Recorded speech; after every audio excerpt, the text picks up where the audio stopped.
శృతి, ఏం చేస్తున్నావమ్మా? ఏం లేదమ్మా.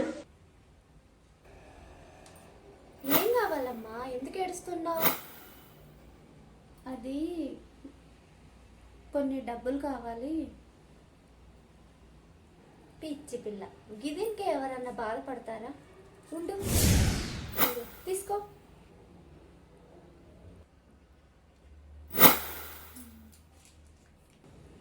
సర్లే, డబ్బులు తీసుకున్నావు కదా, నీకేం కావాలో కొనుక్కోపో, వెళ్ళు, నేను వంట చేస్తాలే. పిచ్చి పిల్ల, ఈ మాత్రం దానికే ఇంత బాధపడుతుంది. ఎట్లా బతుకుతుందో ఏమో.